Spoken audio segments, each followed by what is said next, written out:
지금으로부터 며칠 전 남미 대륙 북동쪽 끝자락에 밤하늘이 불타올랐습니다. 베네수엘라 대통령궁 지하 30m, 콘크리트와 강철로 둘러싸인 전쟁 지휘실에서는 누군가가 주먹으로 작전 탁자를 내리쳤습니다.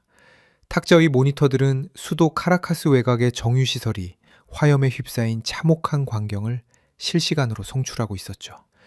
미국의 MQ-9 미퍼 무인 공격기 6대가 발사한 헬파이어 미사일 24발이 베네수엘라의 심장부를 갈기갈기 찢어놓은 것이었습니다.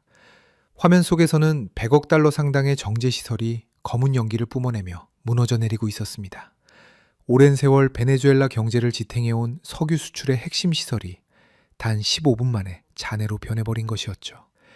회의실을 가득 메운 장성들의 얼굴에는 분노와 굴욕이 뒤섞여 있었습니다. 그날 밤 그들은 은밀하게 복수의 작전을 준비하였습니다. 베네수엘라 정보부는 이미 수개월 전부터 가이아나의 에세퀴보 지역에 미국이 비밀리에 건설한 정유시설의 존재를 파악하고 있었습니다.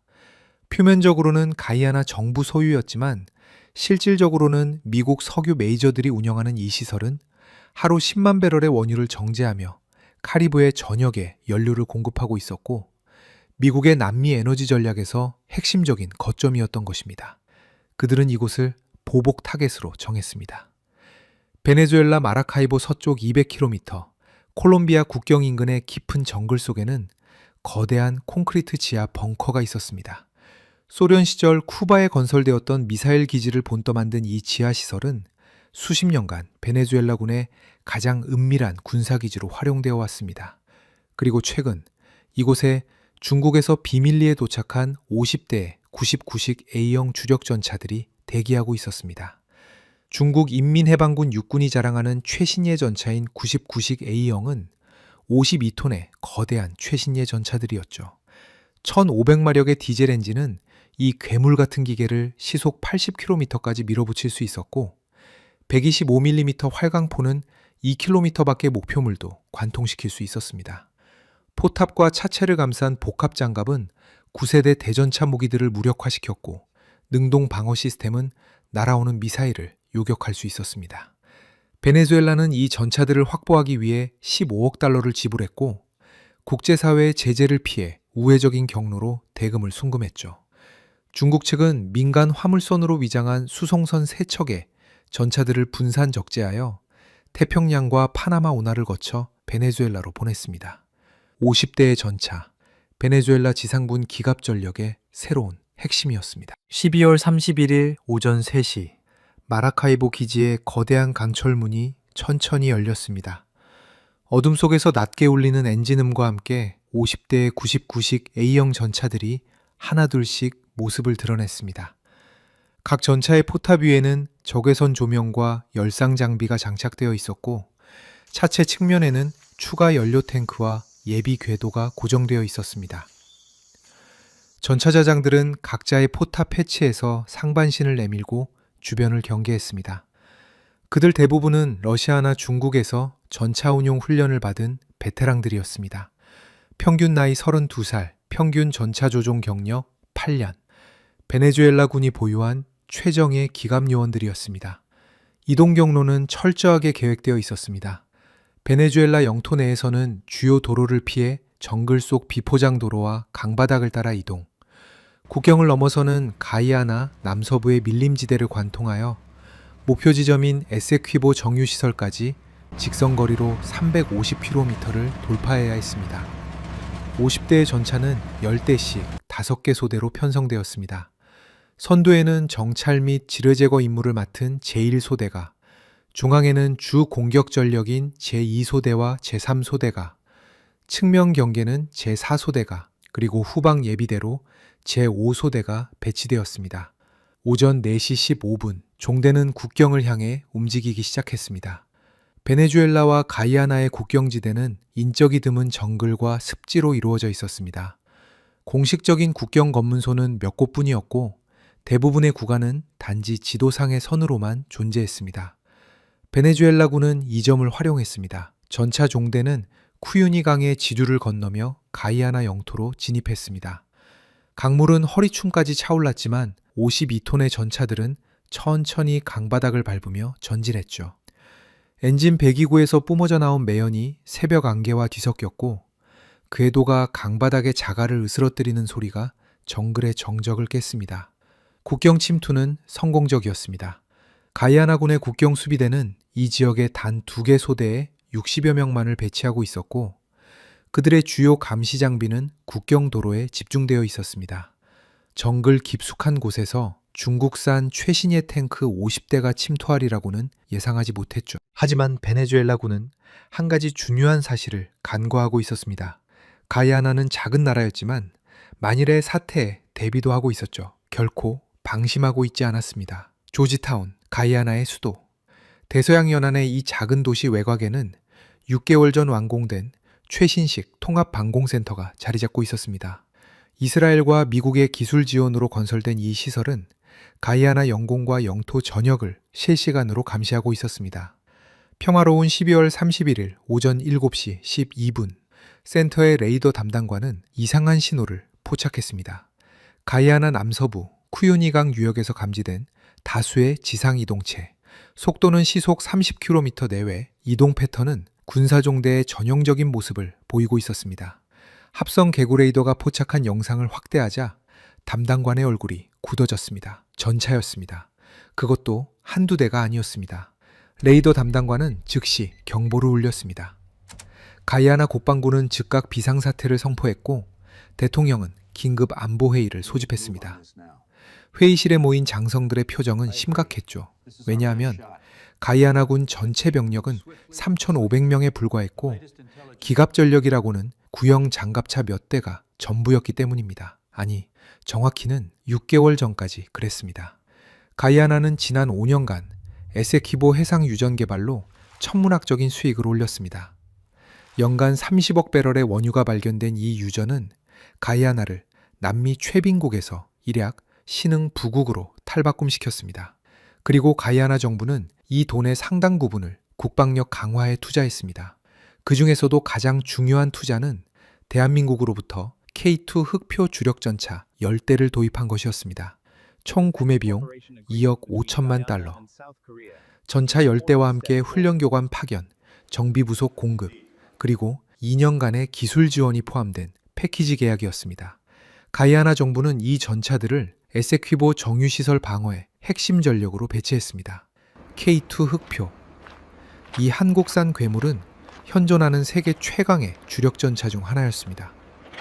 1500마력 디젤 엔진은 전차를 시속 70km 이상으로 가속시킬 수 있었고 120mm 활강포는 최신형 텅스텐 관통자 탄환을 발사하여 800mm 이상의 아변 균질 장갑을 관통할 수 있었습니다. 자동 장전 장치는 초당 한 발 이상의 발사 속도를 구현했고 첨단 사격 통제 장치는 이동 중에도 3km밖의 목표를 정확히 명중시킬 수 있었죠. K2의 진정한 강점은 방어력에 있었습니다. 포탑 전면을 감싼 복합 장갑은 폭발 반응 장갑과 세라믹, 텅스텐 합금층으로 구성되어 1000mm 이상의 방호력을 자랑했습니다. 차체 측면에는 능동 방어 시스템이 장착되어 있어 접근하는 대전차 미사일을 자동으로 요격할 수 있었습니다. 이 10대의 최신의 K2 흑표 전차들이 에세퀴보 정유시설 외곽 15km 지점에 배치되어 있었습니다. 가이아나군 제1기갑중대의 중대장은 대한민국 육군에서 2년간 전차장 교육을 받은 35세의 라메시 쿠마르 대위였습니다. 그는 조지타운 방공센터로부터 긴급 통신을 받았습니다. 적 기갑부대 접근, 규모 추정 40대 이상, 예상 도착 시간 4시간 후. 쿠마르 대위는 즉각 중대 전체에 전투 태세를 발령했습니다. 10대의 K2 전차들은 정유시설 북서쪽 구릉지대에 분산 배치되었습니다.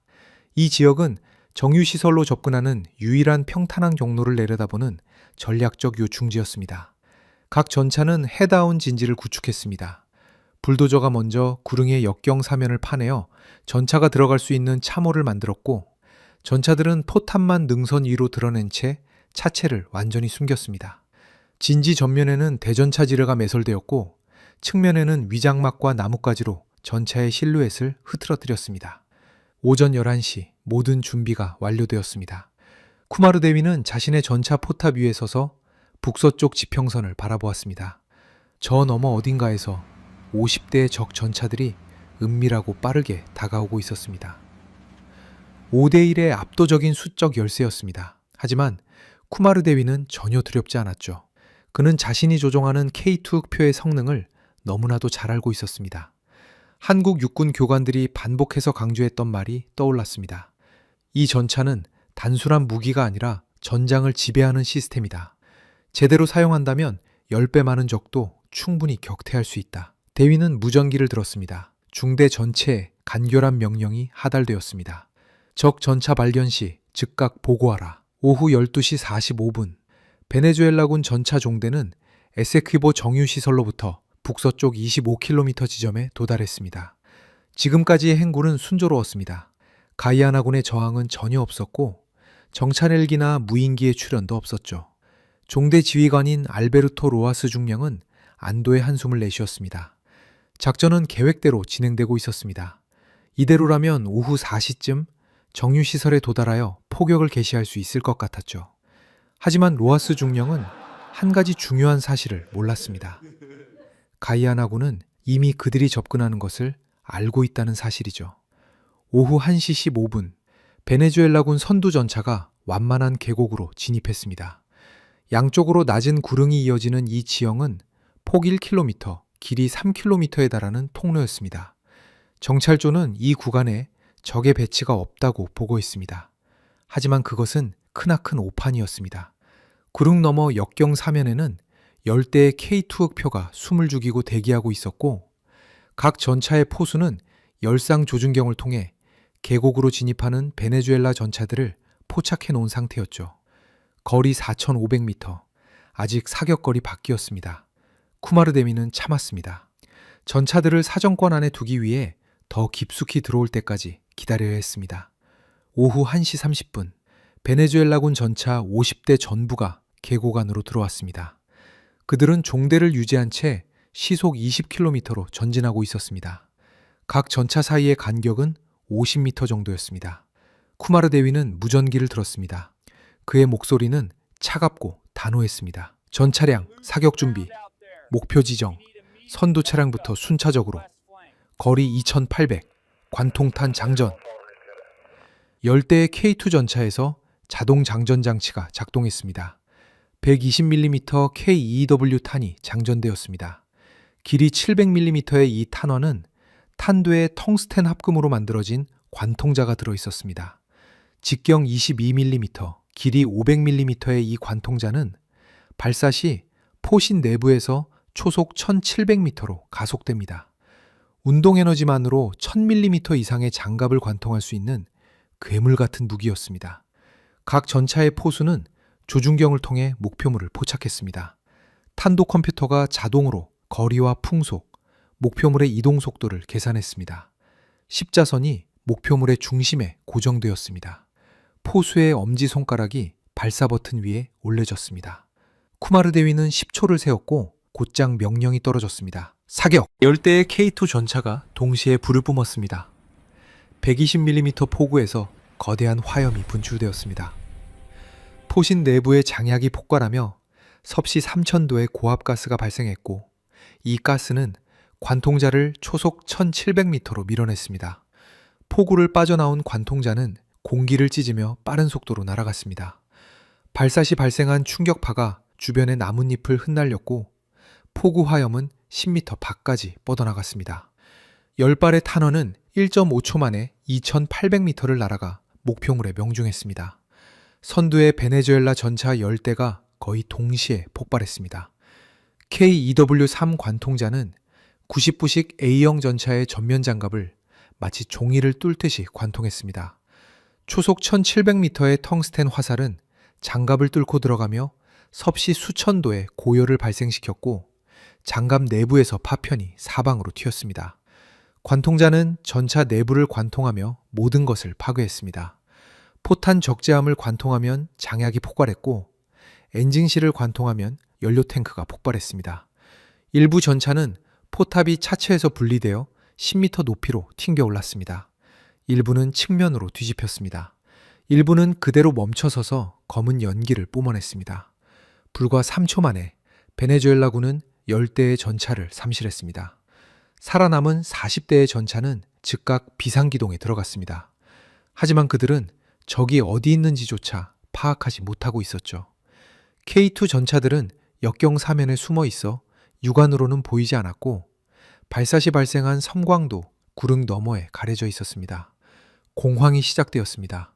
일부 전차는 좌측으로, 일부는 우측으로 기동하며 흩어졌습니다. 순식간에 대형이 무너져 버렸죠. 쿠마르 대위가 원했던 상황이 펼쳐졌습니다. 두 번째 사격 명령이 떨어졌습니다. 10대의 K2 전차가 다시 한번 불을 뿜었습니다. 자동 장전 장치 덕분에 첫 발사 후 6초 만에 재장전이 완료되었고 포수들은 이미 다음 목표물을 조준하고 있었습니다. 10발의 관통자가 다시 한번 하늘을 가르며 날아갔습니다.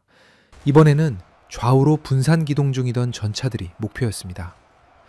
이동 중인 목표를 명중시키는 것은 정지 목표보다 어려웠지만 K2의 사격 통제 시스템은 이를 완벽하게 추적할 수 있었죠.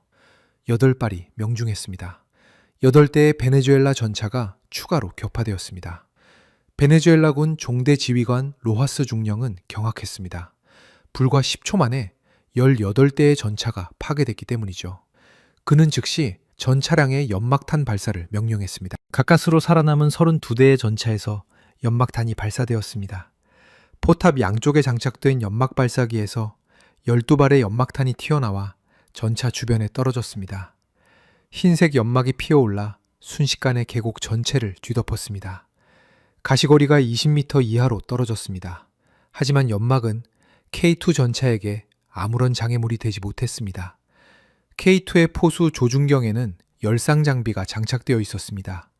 이 장비는 목표물이 방출하는 적외선을 감지하여 영상을 생성했습니다.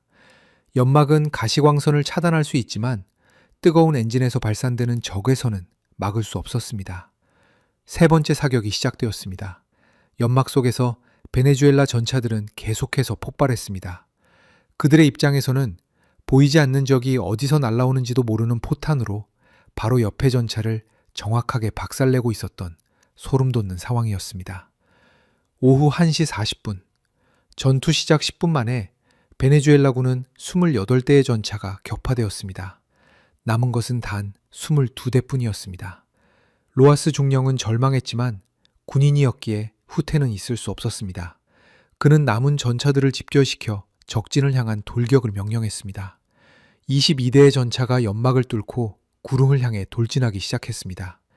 엔진 출력을 최대로 올려 시속 50km로 가속했습니다. 궤도가 땅을 파헤치며 흙먼지를 일으켰습니다. 거리가 좁혀졌습니다. 2000m, 1500m, 1000m. 이제 베네수엘라 전차들도 능선 위로 드러난 K2의 포탑을 육안으로 확인할 수 있었습니다. 그들은 주포를 돌려 조준하기 시작했습니다. 하지만 이미 늦었습니다. K2 전차들은 차례차례 발사를 계속했습니다. 자동 장전 장치는 6초마다 새로운 탄을 장전했고 포수들은 기계적으로 조준하고 발사했습니다. 이론적으로는 1분에 10발, 10대의 전차는 1분에 100발을 쏟아부을 수 있었습니다. 베네수엘라 전차들이 반격을 시도했습니다. 125mm 포가 불을 뿜었고 포탄이 K2 전차들을 향해 날아왔습니다. 하지만 대부분의 포탄은 빗나갔습니다. 99식 A형의 사격 통제 시스템은 K2에 비해 한 세대 이상 뒤떨어져 있었기 때문이죠. 이동 중 사격의 명중률은 30%도 되지 않았습니다. 일부 포탄은 운이 좋게 명중했습니다. 하지만 K2의 복합 장갑은 이를 너무나도 쉽게 막아냈습니다. 포탄이 전면 장갑에 부딪히며 폭발했지만 폭발 반응 장갑이 폭압을 분산시켰고 그 뒤에 세라믹 층이 파편을 흡수했습니다. 일부 전차의 장갑 표면에는 그을음과 작은 흠집이 생겼지만 내부로 관통한 것은 하나도 없었습니다. 반면 K2의 포탄은 백발백중이었습니다. 오후 1시 50분, 베네수엘라군의 돌격은 K2 전차로부터 600m 지점에서 완전히 저지되었습니다. 22대의 전차 중 살아남은 것은 단 5대뿐이었습니다. 이 5대의 전차는 더 이상 전진하지 못하고 제자리에서 필사적으로 반격을 시도했습니다. 하지만 그들의 운명은 정해져 있었습니다. K2 전차 4대가 집중 사격을 가했고 15초 만에 5대 모두 불타는 잔해로 변했습니다. 오후 2시 정각 전투가 종료되었습니다. 계곡은 불지옥으로 변해 있었습니다. 50대의 99식 A형 전차 중 49대가 파괴되었죠. 불타는 잔해에서 검은 연기가 하늘 높이 치솟았고 전차에 탑재되어 있던 탄약이 간헐적으로 터져 나왔습니다. 공기는 화약과 타는 금속 냄새로 가득했습니다. 단 한 대의 전차만이 유일하게 살아남았고 이 전차는 전투 초반 혼란 속에서 빠져나와 북쪽으로 도주했습니다. 가이아나군 K2 전차 10대는 모두 온전했습니다. 단 한 대도 격파되지 않은 승리였습니다. 일부 전차의 장갑 표면에 피 타는 적이 있었지만 그것들은 모두 검만 긁힌 것뿐이었습니다. 완벽한 승리였죠. 오후 3시 가이아나 국방부는 전투 결과를 대통령에게 보고했습니다. 대통령은 즉시 유엔 안전보장이사회에 긴급 회의를 소집할 것을 요청했고 미국 정부에 군사 지원을 요청했습니다. 국제사회가 움직이기 시작했습니다. 하지만 쿠마르 대위와 그의 부하들은 여전히 전장에 남아 작전 임무를 수행 중이었습니다. 전차들은 진지를 재정비했고 탄약을 보급받았고 정비병들이 포신을 청소하고 궤도를 점검했습니다. 해가 서쪽으로 기울기 시작했습니다. 열대의 석양이 불타는 전차 잔해를 붉게 물들였습니다. 오후 4시 45분 에세키보 정유시설 상공에는 미군의 RQ-4 글로벌 호크 무인 정찰기가 선회하고 있었습니다. 고도 2만 미터에서 촬영한 고해상도 영상은 실시간으로 플로리다주 마이애미의 미 남부사령부로 전송되고 있었죠. 사령부 작전실의 대형 스크린에는 전장의 모습이 생생하게 펼쳐져 있었습니다. 계곡을 가득 메운 49대의 파괴된 전차, 그리고 능선 위에 배치된 10대의 K2 흑표. 분석관들은 교전 결과를 신속하게 평가했습니다. 현 상황만 본다면 베네수엘라군의 공격은 완전히 격퇴된 거나 다름이 없었죠. 하지만 이것으로 끝이 아니었습니다. 미 정보기관은 베네수엘라 본토에서 추가 병력이 집결하고 있다는 징후를 포착했습니다. 마라카이보 기지 주변에 집결한 것은 전차만이 아니었습니다.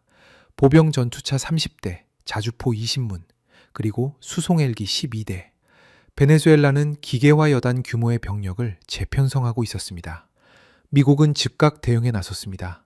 항공모함 조지 워싱턴호가 카리브해로 긴급 파견되었고 콜롬비아 주둔 미 육군 제7특수전단이 가이아나로 이동 명령을 받았습니다. 하지만 이들이 도착하기까지는 최소 48시간이 필요했습니다. 그 48시간 동안 쿠마르 대위와 그의 부하들이 이 엄청난 대규모 병력을 상대로 정유소를 지켜내야 했습니다. 오후 5시 가이아나군 지휘부로부터 새로운 명령이 하달되었습니다. 현 진지를 포기하고 정유시설 내부 방어선으로 후퇴하라는 것이었습니다. 계곡 전투에서 아군의 위치가 완전히 노출되었고 적이 다음 공격 시 우회 기동이나 항공 지원을 동원할 가능성이 높다는 판단이었습니다. 쿠마르 대위는 망설였습니다. 이 구름 진지는 완벽한 방어 지형이었기 때문이죠. 여기를 포기하면 적은 아무런 방해 없이 정유시설까지 접근할 수 있었습니다. 그는 무전기를 들고 상급 부대에 건의했습니다. 미군들이 도착할 때까지 48시간만 더 버티겠다고. 30분간의 논의 끝에 가이아나군 사령부는 대위의 건의를 받아들였습니다. 단, 조건이 있었습니다. 추가 지원 병력을 파견할 수 없으니 현재 보유한 10대의 K2 전차만으로 버텨야 한다는 것이었습니다. 쿠마르 대위는 승낙했습니다. 오후 6시 해가 지기 시작했습니다. 40분 후에는 완전한 어둠이 찾아왔습니다. K2 전차들은 진지를 재배치했습니다. 낮에 있었던 위치에서 벗어났죠. 적은 이미 그 좌표를 다 파악했을 것이기 때문입니다. 새로운 진지는 계곡 남쪽 능선, 기존 위치에서 500m 떨어진 곳이었습니다. 정비병들이 야간 투시경을 착용하고 작업했습니다. 불도저가 새로운 참호를 팠고 전차들이 하나씩 진입했습니다. 위장망을 다시 설치하고 전방에 대인지뢰를 추가로 매설했습니다. 모든 작업은 완전한 등화 관제 하에 진행되었습니다. 오후 9시 진지 재평이 완료되었고 전차장들은 교대로 휴식을 취했습니다. 각 전차마다 4명의 승무원 중 2명은 경계를, 2명은 수면을 취했습니다. 쿠마르 대위는 잠들 수 없었습니다. 그는 포탑 위에 앉아 북쪽 하늘을 바라보았습니다. 달은 없었고 별들만이 빛나고 있었습니다. 멀리서 새들의 울음소리만 들려왔습니다. 그리고 자정 무렵 그 소리들이 멈췄습니다. 대위는 즉각 경계태세를 발령했습니다. 모든 승무원이 깨어나 전투 위치로 복귀했습니다. 열상장비를 가동하고 주변을 스캔했습니다. 처음에는 아무것도 보이지 않았죠. 하지만 5분 후 북서쪽 8km 지점에서 희미한 열원이 포착되었습니다. 그리고 그 숫자는 계속 늘어났습니다. 베네수엘라군이 다시 온 것입니다. 하지만 이번에는 달랐습니다. 베네수엘라군의 두 번째 공격 부대는 단순한 전차 종대가 아니었습니다. 선두에는 T-72 전차 20대가 배치되었습니다. 구형이지만 여전히 위력적인 이 소련제 전차들은 일종의 방패막이로 투입되었던 것이죠. 그 뒤에는 BMP-3 보병 전투차 30대가 따랐고 각 전투차에는 완전 무장한 보병 7명씩이 탑승해 있었습니다. 총 210명의 정예 공수부대원들이었습니다. 그리고 마지막 가장 뒤에는 러시아제 2M30 자주포 20문이 자리 잡고 있었습니다.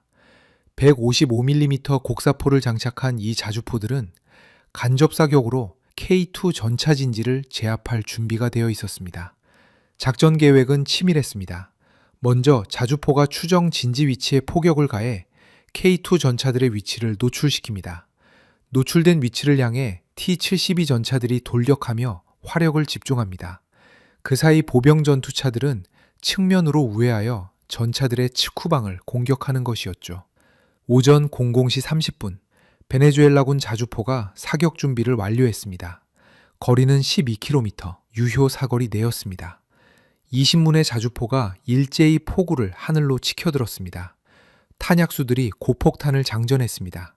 각 자주포는 5발씩 총 100발의 포탄을 발사할 예정이었습니다. 사격 위치가 입력되었고 목표 좌표는 낮에 K2 전차들이 배치되었던 능선이었습니다. 발사 명령이 떨어졌습니다. 20문의 155mm 곡사포가 불을 뿜었습니다. 포구에서 거대한 화염이 분출되었고 포탄이 포물선을 그리며 하늘로 솟아올랐습니다. 1초 간격으로 다음 포탄이 발사되었습니다. 40초 후 첫 번째 포탄이 목표 지역에 떨어졌습니다. 능선 위에서 거대한 폭발이 일어났고 43kg의 고폭 폭탄이 장렬하며 파편을 사방으로 흩뜨렸습니다. 폭발 반경 50m 내의 모든 것이 파괴되었습니다. 하지만 그곳에는 아무것도 없었습니다. K2 전차들은 이미 500m 남쪽으로 이동해 있었기 때문입니다. 포탄들은 빈 땅을 두드리고 있었고 쿠마르 대위는 냉정하게 상황을 관찰했습니다. 적의 포격은 예상했던 것이었습니다. 그리고 이것은 기회이기도 했습니다. 자주포의 폭 후화염은 어둠 속에서 뚜렷하게 보였죠. 위치가 완전히 노출된 것입니다. 대위는 즉시 좌표를 가이아나군 포병부대에 전달했습니다. 가이아나군은 전차는 부족했지만 이스라엘제 M77 자주포 6문을 보유하고 있었습니다. 이 자주포들은 정유시설 동쪽 15km 지점에 배치되어 있었습니다. 좌표를 받은 가이아나 포병부대는 즉각 대응 사격을 준비했습니다. 거리 27km, 최대 사거리에 가까웠지만 충분히 도달 가능했습니다. 6문의 M77이 발사되었습니다. 155mm 포탄 36발이 하늘로 솟아올랐습니다. 1분 후 베네수엘라 자주포 진지에 포탄이 쏟아졌습니다. 베네수엘라 포병들은 포격을 전혀 예상하지 못했습니다. 가이아나군에게 장거리 화력이 있으리라고는 생각지 못했기 때문입니다. 첫 번째 포탄이 세 번째 자주포 바로 옆에 떨어지며 폭발했습니다. 파편이 차체를 강타했고 탄약 적재함이 유폭되었습니다. 자주포가 거대한 불덩이로 변했습니다. 그 후 수십 발의 포탄으로 인해 6문의 자주포가 파괴되었고 나머지는 급히 진지를 이탈했습니다. 베네수엘라군의 화력 지원 계획은 10분 만에 무너졌습니다. 하지만 지상 공격은 계속되었죠. 오전 1시 정각 T-72 전차 20대가 계곡으로 진입했습니다. 하지만 이번에는 낮과 달리 신중하게 움직였습니다. 간격을 100m 이상 벌리고 지그재그로 기동하며 수시로 정지하여 주변을 경계했습니다. 그들은 낮에 파괴된 99식 A형 전차들의 잔해를 발견했고 저것들이 자신들의 미래일지도 모른다는 생각에 전차장들은 긴장했습니다. 하지만 명령은 어길 수 없기에 계속 전진했습니다. 오전 1시 20분 선두 전차가 능선으로부터 2000m 지점에 도달했습니다. 여전히 K2 전차는 보이지 않았습니다. 혹시 후퇴한 것은 아닐까 하는 희망이 싹떴습니다. 그때 첫 번째 사격이 날아왔습니다. K2 넘버 1 전차가 발사한 관통자가 선두 T-72의 포탑을 관통했습니다. 구형 전차의 장갑은 최신의 탄약을 막아낼 수 없었고 전차는 즉시 폭발했습니다. 나머지 9대의 K2 전차도 사격을 개시했습니다. 10발의 탄환이 어둠을 가르며 날아갔습니다. 하지만 이번에는 베네수엘라 군도 준비되어 있었습니다.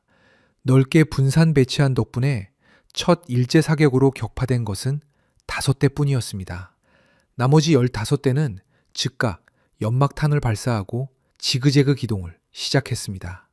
동시에 측면에서 BMP-3 보병 전투차 30대가 출격했습니다.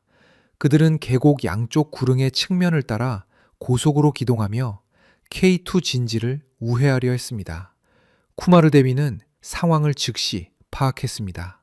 적은 정면 공격으로 주의를 끌고 측면에서 진짜 공격을 가하려는 것이었습니다.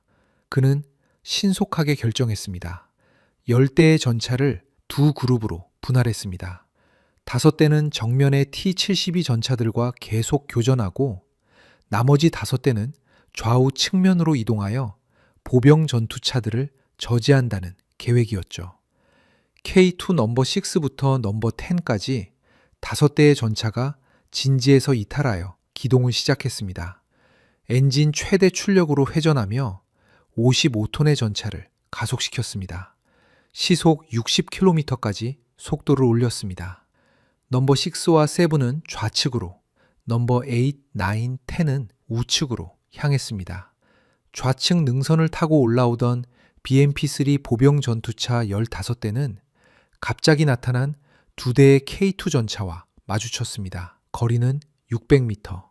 보병 전투차의 30mm 기관포로는 K2의 장갑을 관통할 수 없는 거리였습니다. 하지만 K2의 120mm 포는 달랐습니다. 2대의 전차가 교대로 사격했습니다.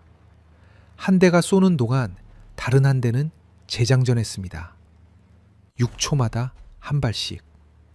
끊임없는 사격이 이어졌습니다. 보병 전투차들은 속절없이 파괴되었습니다.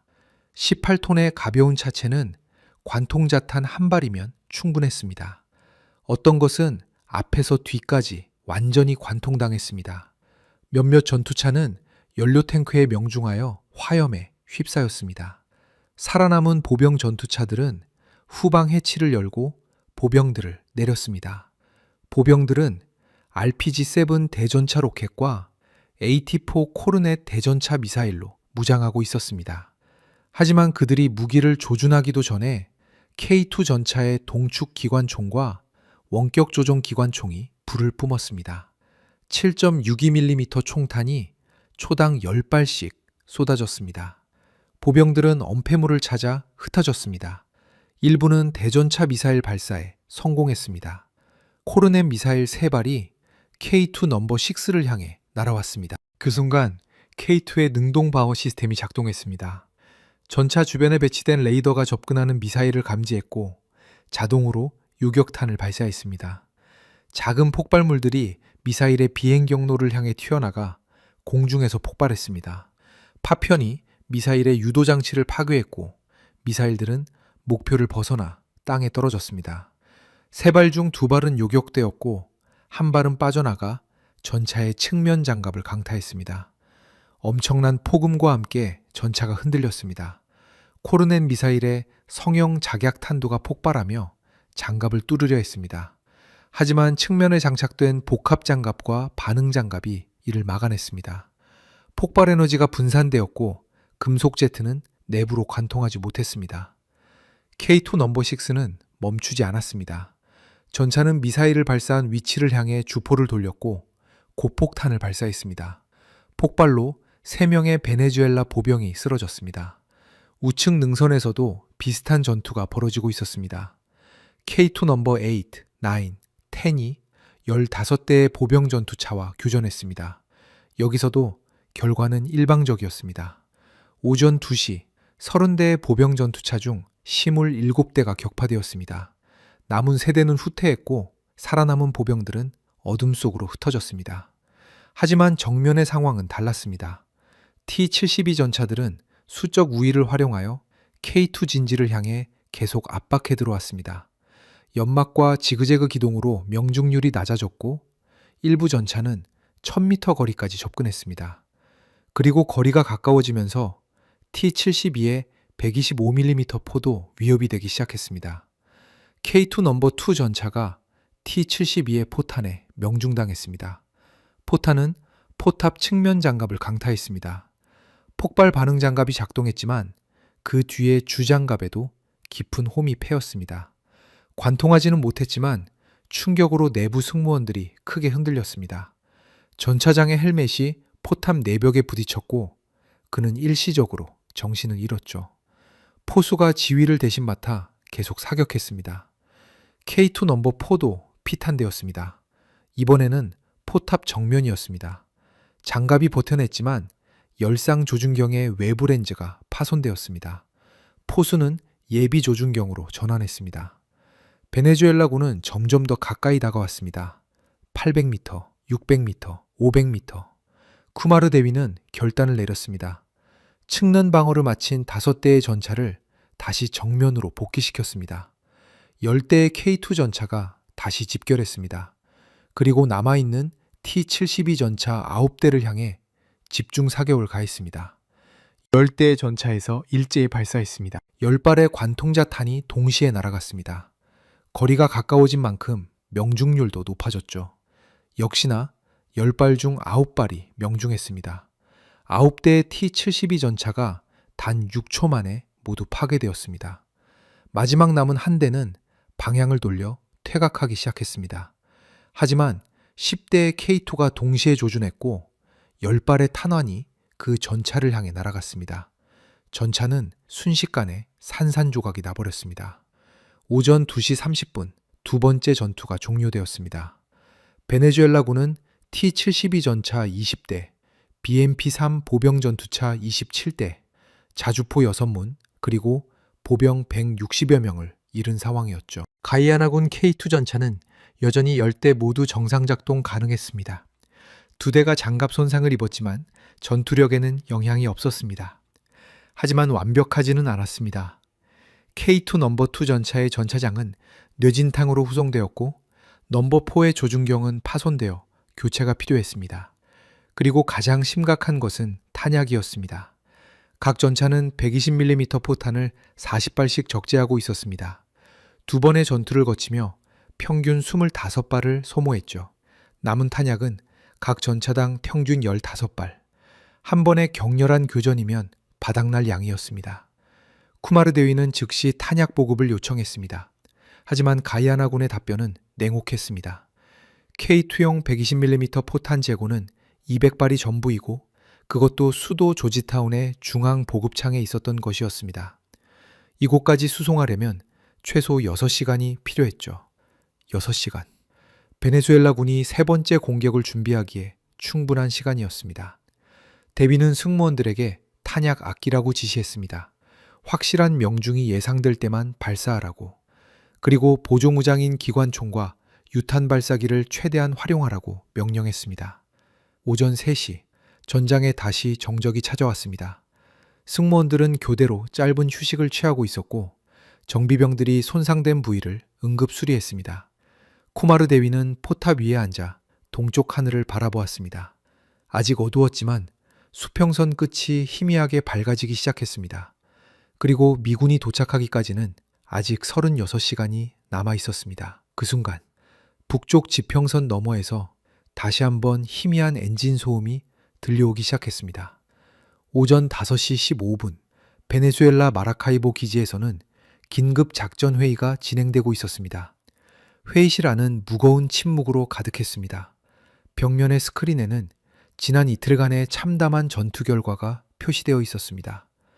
99A형 전차 49대, T-72 전차 20대, 보병 전투차 27대, 자주포 6문, 총 102대의 장갑 차량이 파괴되었습니다. 인명피해는 350명을 넘어섰습니다. 그리고 적의 손실은 제로였습니다. 베네수엘라군 기갑사령관 카를로스 메넨데스 소장은 주먹으로 탁자를 내리쳤습니다. 그는 30년 군 경력의 베테랑이었지만 이런 일방적인 패배는 처음이었습니다. 10대의 전차가 100대 이상의 기갑부대를 격퇴한다는 것은 상식적으로 불가능했기 때문이었죠. 하지만 현실이었습니다. 정보장교가 분석 보고서를 제출했습니다. 그동안 K2 전차에 대해 잘 알고 있지 못했던 베네수엘라는 군부는 이번 전투로 확인된 K2의 성능에 경악을 했습니다. 특히 사격 통제 시스템과 장갑 방호력에서 압도적인 우위를 보였습니다. 9세대 소련제 장비로는 도저히 상대가 되지 않았습니다. 하지만 소장은 포기할 수 없었습니다. 작전 실패는 곧 정치적 파멸을 의미했기 때문이죠. 대통령은 반드시 보복을 원했고 그 보복은 성공해야만 했습니다. 그는 새로운 전략을 수립했습니다. 정면 기갑전으로는 승산이 없었습니다. 그렇다면 다른 방법을 써야 했습니다. 소장은 베네수엘라 군이 보유한 모든 가용 자산을 검토했습니다. 그리고 하나의 가능성을 발견했습니다. 바로 헬리콥터였습니다. 베네수엘라 공군은 러시아제 Mi-35M 하인드 공격 헬기 8대를 보유하고 있었는데 이중장갑으로 보호된 이 헬기들은 30mm 기관포와 AT-9 대전차 미사일을 장착하고 있었습니다. 각 헬기는 미사일 8발을 탑재할 수 있었습니다. AT-9 미사일은 5km 밖에서 발사 가능했고 텐덤 성형작약 탄두는 900mm 이상의 장갑을 관통할 수 있었습니다. 이론적으로는 K2의 상부 장갑도 뚫을 수 있었죠. 소장은 결정했습니다. 8대의 하인드 공격 헬기를 투입하여 K2 전차들을 제거한 후 지상군이 진격한다는 계획이었습니다. 오전 6시 마라카이보 기지에 헬기 경락고가 열렸습니다. 8대의 Mi-35M 하인드가 모습을 드러냈습니다. 각 헬기의 측면에는 대전차 미사일이 주렁주렁 매달려 있었고 기수 아래에는 30mm 기관포가 장착되어 있었습니다. 조종사들은 모두 시리아와 아프가니스탄 용병 경험이 있는 베테랑들이었습니다. 평균 비행시간 2000시간 이상, 베네수엘라군 최정예 회전익 조종사들이었습니다. 오전 6시 30분, 8대의 하인드가 이륙했습니다. 쌍반발 터빈 엔진이 굉음을 내며 회전익을 돌렸고 12톤의 거대한 기체가 천천히 떠올랐습니다. 편대는 저고도 비행으로 가이아나 국경을 향했습니다. 고도 50m, 나무 꼭대기 바로 위를 스쳐 지나가는 높이였습니다. 레이더 탐지를 피하기 위한 지형 추종 비행을 시작했습니다. 같은 시각 에세키보 정유시설 방어선에서는 쿠마르 대위와 그의 부하들이 새벽을 맞이하고 있었습니다. 동쪽 하늘이 붉게 물들기 시작했습니다. 10분 만에 하늘 전체가 주황빛으로 변했고 20분 후에는 태양이 수평선 위로 모습을 드러냈습니다. 승무원들은 밤새 교대로 경계를 서며 겨우 서너 시간씩 잠을 잤습니다. 얼굴은 피곤에 지쳐 있었고 눈에는 충혈이 가득했습니다. 하지만 아직 포기하지 않았습니다. 탄약 수송 차량이 도착한 것은 오전 7시였습니다. 6톤 트럭 2대에 120mm 포탄 200발이 실려왔습니다. 승무원들은 즉시 재보급 작업에 들어갔습니다. 각 전차는 소모한 포탄을 보충하여 다시 40발씩 적재했습니다. 무거운 포탄을 들어올려 탄약 적재함에 하나씩 넣는 작업은 힘들고 시간이 걸렸죠. 한 대당 20분이 소요되었습니다. 오전 8시 재보급이 완료되었고 전차들은 다시 완전한 전투태세를 갖추었습니다. 하지만 그들은 몰랐습니다. 하늘에서 새로운 위협이 다가오고 있다는 사실을 말이죠. 오전 8시 20분 8대의 하인드 헬기는 에세키보 정유시설로부터 북쪽 30km 지점에 도달했습니다. 편대장은 고도를 100m로 높이고 전방을 스캔했습니다. 각 헬기에 장착된 슈크발 레이더와 열상 장비가 작동했습니다. 지상의 여론을 탐지하기 시작했습니다. 그리고 15km 전방에서 10개의 뚜렷한 여론이 포착되었습니다. K2 전차들이었습니다. 엔진에서 발산되는 열기가 열상 센서에 뚜렷하게 잡혔습니다. 편대장은 공격 대형을 지시했습니다. 8대의 헬기는 좌우로 넓게 펼쳐졌습니다.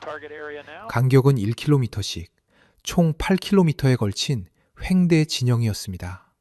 각 헬기는 고도를 더욱 낮췄습니다. 50m. 능선 뒤에 숨어 전차들의 시야에서 벗어났습니다. 그리고 천천히 조심스럽게 목표를 향해 접근했습니다. 오전 8시 40분, K2 넘버 7 전차의 전차장이 이상한 소리를 들었습니다. 멀리서 들려오는 낮은 회전익 소음. 처음에는 새소리인가 했지만 점점 커지고 있었습니다. 그는 즉시 쌍안경을 들고 북쪽을 스캔했습니다. 처음에는 아무것도 보이지 않았지만 5초 후 능선 너머로 작은 점 하나가 보였습니다. 바로 헬리콥터였습니다. 전차장은 즉각 경보를 발령했습니다.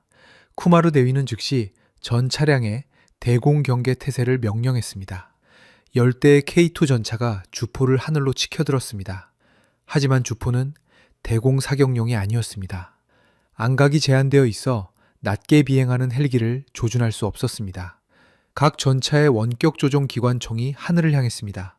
하지만 7.62mm 기관총으로 중장갑 공격 헬기를 격추시키기는 어려웠습니다. K2 전차는 대공 방어가 취약했습니다. 왜냐하면 전차는 지상전을 위한 무기였고 대공 임무는 별도의 방공 무기 체계가 담당하도록 되어 있었기 때문입니다. 하지만 지금 이곳에는 방공 무기가 없었습니다. 쿠마르 대위는 즉시 가이아나군 사령부에 항공 지원을 요청했습니다. 하지만 가이아나 공군은 전투기를 보유하고 있지 않았습니다. 한국의 T-50 경공격기를 주문해 놓은 상태였지만 아직 받지 못했었고 있는 것이라고는 경무장 훈련기 몇 대뿐이었기 때문이죠. 대위는 이를 악물었습니다. 그는 각 전차의 신속한 기동을 명령했습니다. 움직이지 않은 목표는 쉽게 명중당하기 때문에 움직여야 살아남을 수 있었죠. 10대의 K2 전차가 일제히 진지에서 이탈했습니다.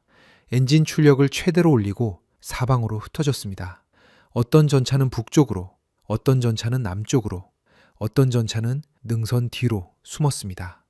하지만 하인드 헬기들은 이미 공격 위치에 도달해 있었습니다. 오전 8시 45분 첫 번째 대전차 미사일이 발사되었습니다.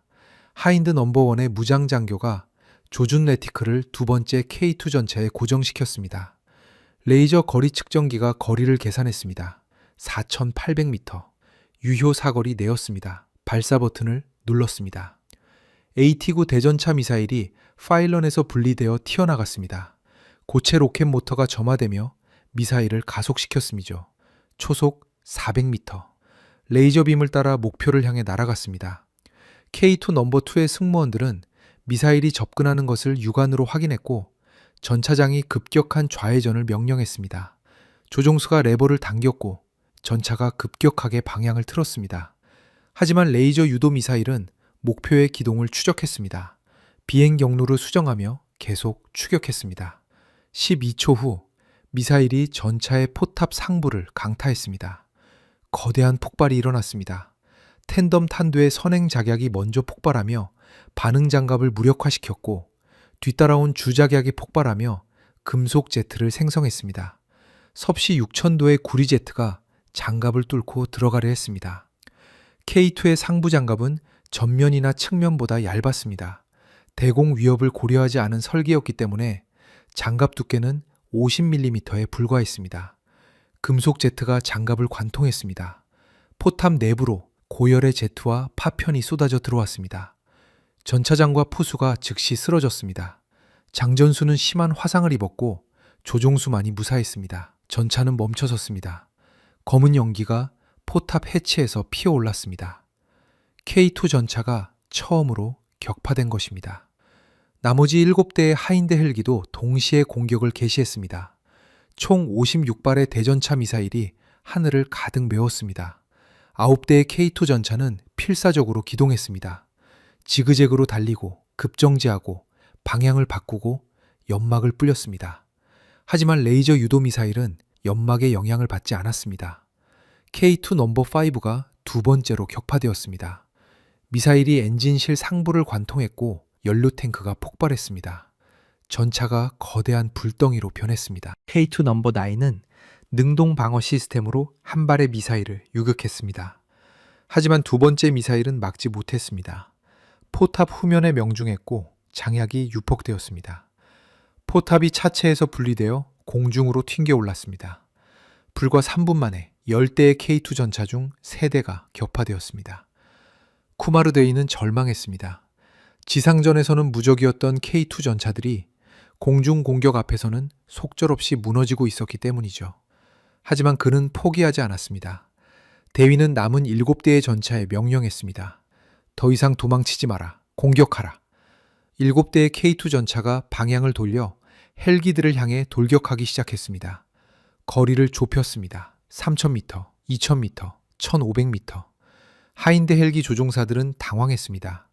전차가 헬기를 향해 돌격해오는 것은 상식 밖의 행동이었습니다. 그들은 고도를 높이고 후퇴하려 했습니다. 하지만 이미 늦었습니다. K2 전차들의 원격 조종 기관총이 일제히 불을 뿜었습니다.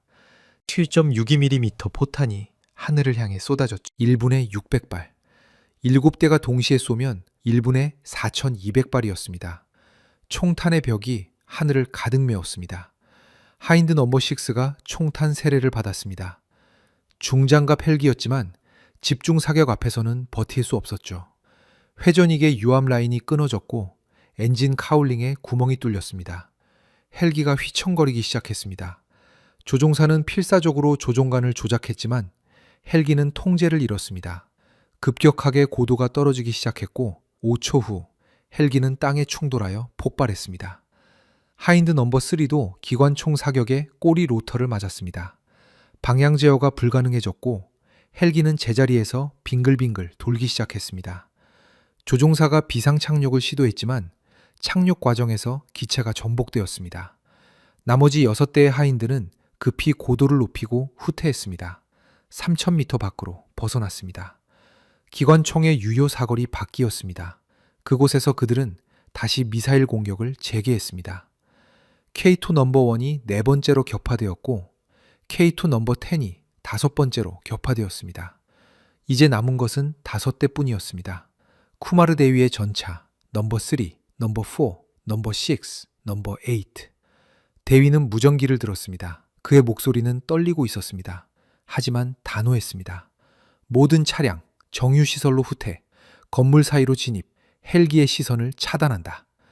5대의 전차가 남쪽으로 질주하기 시작했습니다.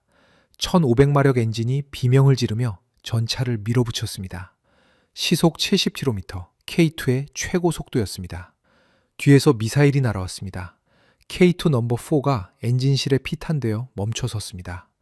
남은 것은 4대. 그들은 정유시설의 경계선에 도착했습니다.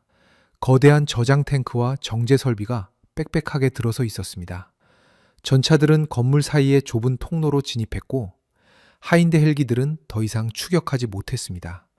공중 포격으로 정유시설을 폭파했다간 미군의 엄청난 공중 보복이 있을 수 있기 때문에 쉽사리 미사일을 쏘지 못했죠. 편대장은 잠시 망설이더니 K2 전차를 전멸시켜라. 저고도로 내려가 건물 사이로 진입하여 전차들을 추격한다. 6대의 하인드가 고도를 낮췄습니다. 건물 높이와 비슷한 30m까지 내려갔죠. 그리고 조심스럽게 정유시설 사이로 들어가기 시작했습니다. 좁은 공간이었습니다. 양쪽에 거대한 저장 탱크가 있고 복잡한 배관이 머리 위를 가로지르고 있었습니다. 조종사들은 극도로 집중해야 했습니다. 쿠마르 대위는 이 순간을 기다리고 있었습니다. 그는 전차를 건물 모퉁이에 숨기고 대기했습니다. 엔진을 끄고 모든 여론을 최소화했습니다. 전차장은 포탑 해치 밖으로 머리를 내밀고 하늘을 주시했습니다. 헬기의 로터 소음이 가까워졌습니다. 그리고 하인드 넘버 2가 건물 모퉁이를 돌아 나타났습니다. 거리 100m, 고도 30m. 쿠마르 데이는 외쳤습니다. 사격! K2의 120mm 주포가 불을 뿜었습니다. 고폭탄이 발사되었습니다. 포탄은 1초 만에 100m를 날아가 헬기의 동체 중앙을 강타했습니다. 고폭탄이 폭발했습니다. 6kg의 폭약이 잔여라며 헬기를 산산조각냈습니다. 순간 놀란 나머지 하인드 헬기들은 즉시 상승하여 정유시설 밖으로 빠져나갔습니다. 좁은 공간에서의 전투는 너무 위험했습니다. 오전 9시 30분, 공중 공격이 중단되었습니다. 베네수엘라군은 하인드 공격 헬기 8대 중 3대를 상실했습니다. 나머지 5대는 미사일을 모두 소진했습니다. 가이아나군은 K2 전차 10대 중 6대를 상실했습니다. 남은 것은 단 4대뿐이었습니다. 쿠마르 대위는 정유시설 안에 숨어있는 4대의 전차를 바라보았습니다. 승무원들은 탈진해 있었습니다. 일부는 부상을 입은 상태였죠. 탄약도 절반 이하로 떨어졌습니다. 하지만 아직 끝나지 않았습니다. 미군 도착까지는 아직 24시간이 남아 있었습니다. 그리고 북쪽 지평선 너머에서는 베네수엘라군의 마지막 공격 부대가 집결하고 있었습니다. 오전 10시 베네수엘라 대통령궁 지하 전쟁 지휘실에서는 최종 결전 계획이 수립되고 있었습니다. 메넨데스 소장은 대통령 앞에 서서 보고했습니다. 지금까지의 손실은 참담했지만 적의 전력도 크게 약화되었습니다. 10대의 K2 전차 10대 중 6대가 격파되었습니다. 남은 것은 단 4대뿐입니다. 대통령은 냉정하게 물었습니다. 4대를 제거할 수 있겠는가? 소장은 고개를 끄덕였습니다. 그는 마지막 카드를 꺼내들었습니다. 베네수엘라군은 아직 보병 1개 여단을 온전하게 보유하고 있었습니다. 제7 공수여단, 총 병력 2,500명, 베네수엘라군 최정예 부대였습니다. 이들은 RPG-29 대전차 로켓, AT-4 코르넷 미사일, 그리고 최신형 중국산 HJ-12 대전차 미사일로 무장하고 있었습니다. 소장의 계획은 단순했지만 압도적이었습니다. 2,500명의 보병을 정유시설 전체를 포위하도록 투입합니다. 사방에서 동시에 대전차 화기를 집중시킵니다. 4대의 전차가 아무리 강력해도 수백 발의 미사일을 동시에 막을 수는 없을 거라는 게 그의 생각이었죠. 대통령은 승인했습니다. 작전명은 최후의 심판이었습니다. 오전 11시 제7 공수여단이 마라카이보 기지에서 출발했습니다. 그들은 Mi-17 수송 헬기 20대에 탑승하여 가이아나 국경을 넘었습니다. 헬기들은 저고도로 비행하며 레이더 탐지를 피했습니다. 오후 1시 여단 병력이 에세퀴보 정유시설 외곽 10km 지점에 공중 강화했습니다. 2,500명의 보병이 정글 속으로 흩어졌습니다. 그들은 소대 단위로 분산되어 정유시설을 향해 접근하기 시작했습니다. 각 소대는 대전차 미사일 최소 4기를 보유하고 있었습니다. 100개 소대면 400기의 대전차 미사일, 그리고 RPG-29 로켓은 거의 모든 병사가 휴대하고 있었습니다. 압도적인 화력이었습니다. 같은 시각 정유시설 내부에서 쿠마르 대위는 상황을 평가하고 있었습니다. 4대의 전차는 건물 사이사이에 분산 배치되었습니다. 서로 300m씩 떨어진 위치였습니다. 상호 지원이 가능하면서도 한꺼번에 공격받지 않을 거리였습니다. 탄약 점검 결과는 암울했습니다. 각 전차당 평균 15발의 주포탄이 남아 있었습니다. 기관총 탄약은 충분했지만 대전차 미사일을 막기에는 역부족이었습니다. 대위는 가이아나군 사령부에 최후 보고를 했습니다. 아마도 이것이 마지막 교신이 될 것이라고 생각했습니다. 사령관은 짧게 답했습니다. 최선을 다하라. 미군이 곧 도착한다. 하지만 대위는 알고 있었습니다. 미군이 도착하기 전에 모든 것이 끝날 것이라는 것을. 오후 2시 30분, 베네수엘라 보병들이 정유시설 외곽에 도달했습니다. 그들은 시설을 완전히 포위했습니다. 북쪽에 500명, 남쪽에 500명, 동쪽에 700명, 서쪽에 800명, 사방이 막혔습니다. 각 소대는 은폐 위치를 점령했습니다. 나무 뒤, 웅덩이 속, 작은 언덕 뒤, 정유시설 경계선으로부터 300m에서 500m 거리였습니다. 대전차 미사일의 최소 사거리 밖이었습니다. 여단장은 무전으로 최종 명령을 하달했습니다. 일제 사격 준비. 목표는 건물 내부의 전차. 발사 신호 시 전화기 동시 발사. 400개의 미사일이 발사 준비를 마쳤습니다. 각기 다른 종류였지만 목적은 하나였습니다. 전차를 파괴하는 것. 2,500명의 병사들이 숨을 죽였습니다. 손가락이 방아쇠에 걸렸습니다. 오후 3시 정각, 발사 명령이 떨어졌습니다.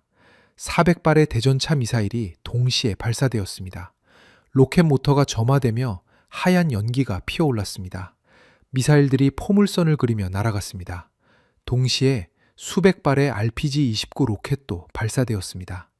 하늘이 미사일과 로켓으로 가득 찼습니다. 정유시설이 거대한 폭발의 바다로 변했습니다. 미사일들이 건물에, 저장 탱크에, 배관에, 그리고 전차에 명중했습니다. 연쇄적인 폭발이 일어났습니다.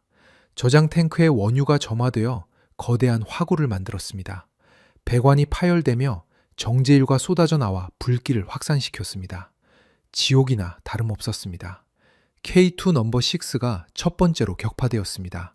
세 발의 미사일이 동시에 명중했습니다. 능동 방어 시스템이 한 발을 요격했지만 나머지 두 발은 막지 못했습니다. 포탑과 차체가 동시에 관통당했습니다. 내부에 탄약이 유폭되며 전차가 산산조각 났습니다. K2 넘버 8는 건물 뒤에 숨어 있었지만 미사일들은 건물을 관통하여 전차를 찾아냈습니다. 네 발의 미사일이 건물을 뚫고 들어와 전차를 강타했습니다. 전차는 화염에 휩싸였습니다. K2 넘버 3는 필사적으로 기동했습니다. 건물 사이를 지그재그로 달렸습니다. 하지만 미사일의 비는 멈추지 않았습니다. 결국 5발의 미사일에 연속으로 명중당하며 멈춰섰습니다. 이제 남은 것은 쿠마르 대위의 전차 K2 넘버 1 뿐이었습니다. 대위의 전차는 거대한 정제 설비 아래에 숨어 있었습니다. 두꺼운 강철 구조물이 머리 위를 덮고 있어 위에서 날아오는 미사일을 어느 정도 막아주었습니다. 하지만 그것도 오래가지 못했습니다. 미사일들이 구조물을 때리며 조금씩 파괴했습니다. 강철보가 휘어지고 콘크리트가 부서지며 떨어졌습니다. 대위는 알고 있었습니다. 여기 머물면 결국 격파당할 것이라는 것을. 그는 결단을 내렸습니다. 전차를 시동 걸었습니다. 엔진이 포효했습니다. 그리고 은폐물에서 튀어나와 전속력으로 돌진했습니다. 목표는 북쪽이었습니다. 베네수엘라 보병들이 가장 많이 집결한 방향이었습니다. 도망치는 것이 아니었습니다. 돌격이었습니다. K2 전차가 정유시설 경계를 뚫고 나왔고 시속 70km, 55톤의 강철 덩어리가 질주했습니다. 베네수엘라 보병들은 당황했습니다. 전차가 자신들을 향해 돌진해 오는 것은 예상하지 못한 상황이었습니다.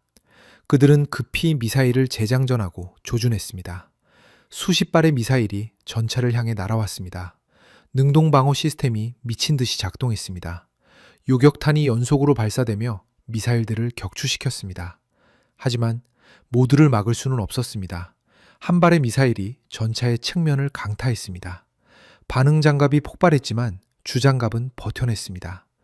또 한 발이 궤도를 맞췄습니다. 궤도 링크 3개가 끊어졌지만 전차는 멈추지 않았습니다. 대위는 계속 전진했습니다. 거리가 좁혀졌습니다. 400m, 300m, 200m, 그리고 120mm 주포가 불을 뿜었습니다. 고폭탄이 발사되어 베네수엘라 보병 집결지에 떨어졌습니다. 폭발로 10여 명이 쓰러졌습니다. 재장전, 6초 후 다시 발사, 또 10여 명이 쓰러졌습니다. 동축 기관총과 원격 조종 기관총이 동시에 불을 뿜었습니다. 총탄이 비처럼 쏟아졌습니다. 7.62mm 탄환이 나무를 관통하고 엄폐물을 뚫었죠.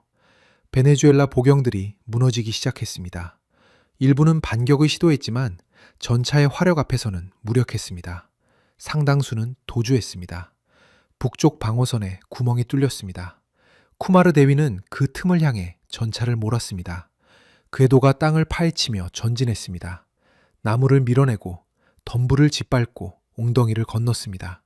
그리고 포위망을 뚫고 나왔습니다. 오후 3시 45분, K2 넘버 1은 정유시설로부터 북쪽 2km 지점까지 탈출했습니다. 뒤에서는 여전히 폭발음이 울려 퍼지고 있었습니다. 정유시설 전체가 불타고 있었죠. 대위는 전차를 멈추고 뒤를 돌아보았습니다.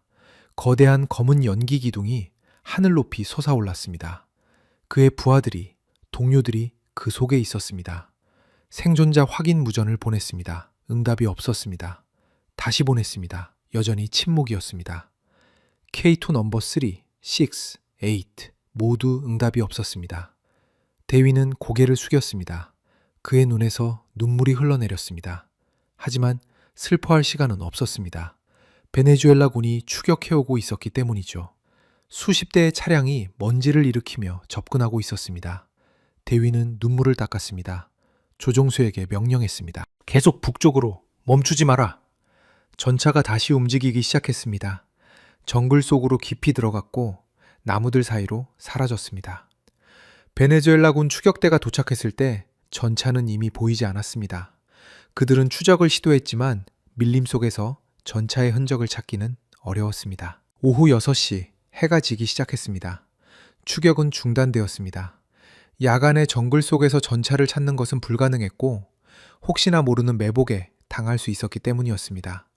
베네수엘라군은 복수가 성공했다 생각했습니다. 에세퀴보 정유시설은 완전히 파괴되었고 가이아나군의 K2 전차 10대 중 9대가 격파되었기 때문이죠. 하지만 그들은 몰랐습니다. 한 대가 살아남았다는 것을. 그리고 그 한 대가 모든 것을 바꿀 것이라는 것을. 오후 9시 정글 깊숙한 곳에서 K2 넘버 1은 은폐 위치를 찾아 멈춰섰습니다. 대위는 전차 상태를 점검했습니다. 좌측 궤도가 손상되어 있었습니다. 링크 3개가 끊어졌지만 아직 주행은 가능했습니다. 측면 장갑에는 미사일 피탄 흔적이 있었지만 관통은 되지 않았습니다. 엔진은 정상, 주포는 정상, 탄약은 11발 남았습니다. 승무원은 4명 모두 무사했습니다. 조종수는 경미한 타박상, 포수는 고막 손상, 장전수는 멍이 들었지만 모두 전투 가능했습니다. 대위는 위성 통신기를 꺼냈습니다. 암호화된 채널로 가이아나군 사령부에 연결했습니다. 그리고 보고했습니다. K2 넘버 1 생존, 현재 위치 북위 6도 32분, 서경 58도 47분, 전투 가능, 명령을 기다립니다. 사령부의 응답은 간결했습니다. 그 위치에서 대기하라. 미군이 12시간 내 도착한다. 생존하라. 대위는 무전기를 끄고 승무원들을 바라보았습니다. 4명의 젊은이들, 피곤에 지쳐 있었지만 눈빛은 살아 있었습니다. 그는 말했습니다. 조금만 더 버티자. 우리가 이긴다. 승무원들은 고개를 끄덕였습니다. 그리고 북쪽 하늘에서 희미한 엔진 소음이 들려왔습니다.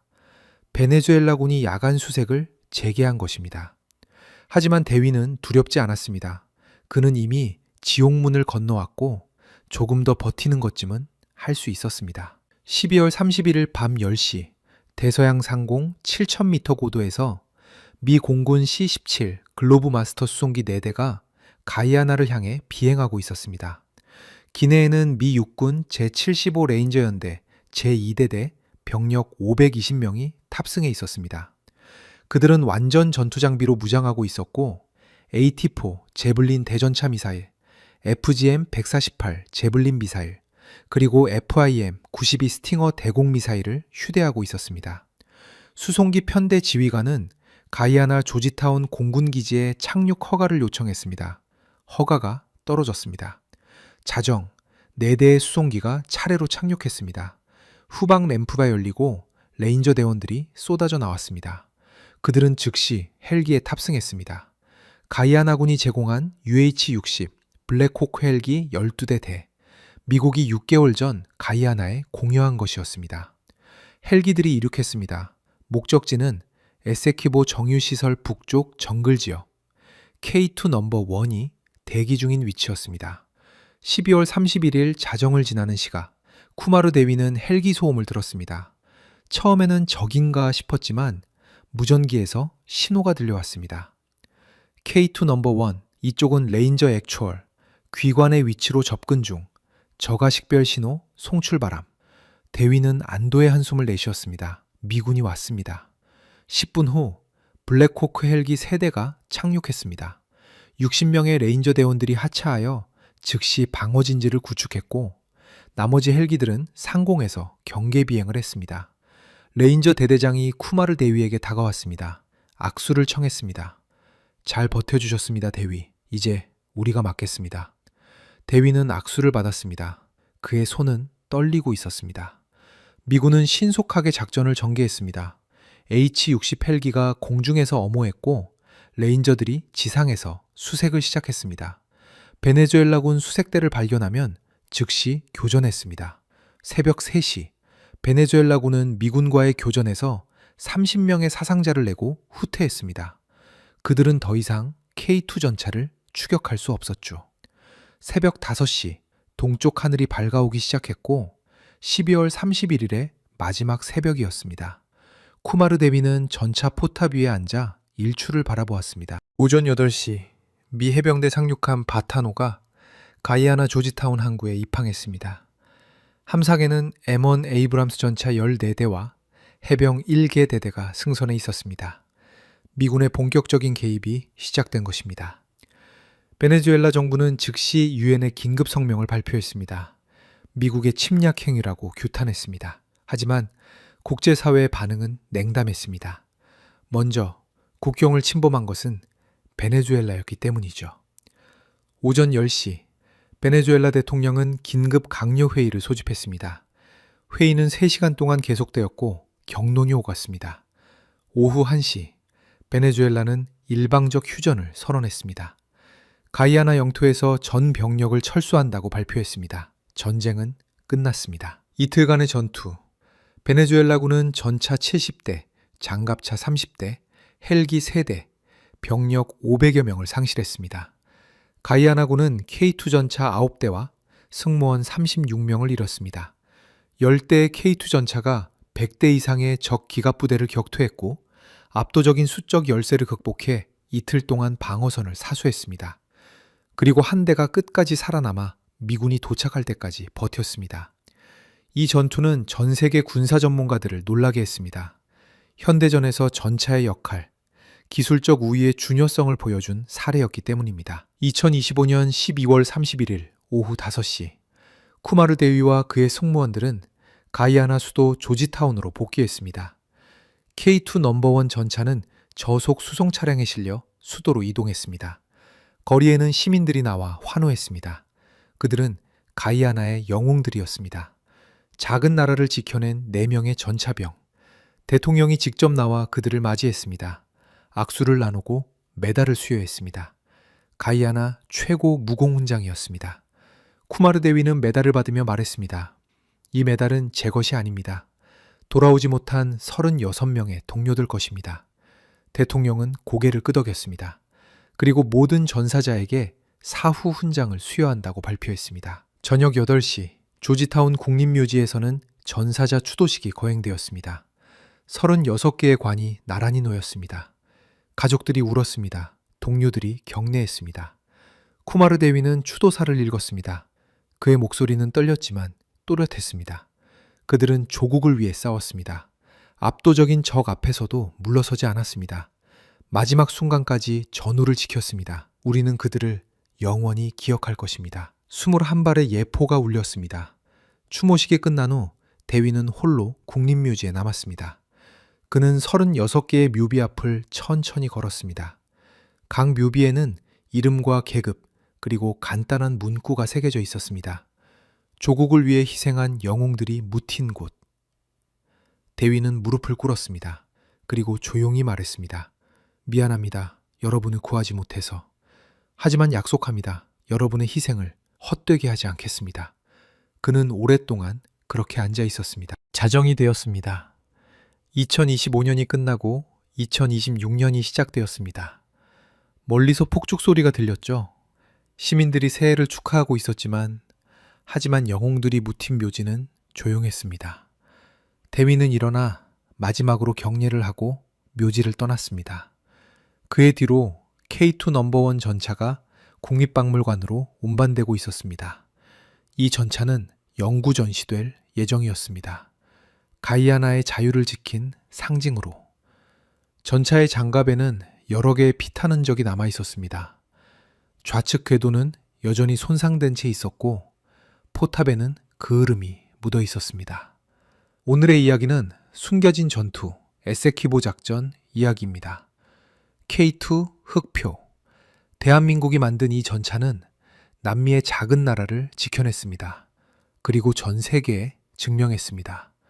기술의 우위가 숫자의 열세를 극복할 수 있다는 것을, 제대로 된 무기 하나가 더 많은 생명을 구할 수 있다는 것을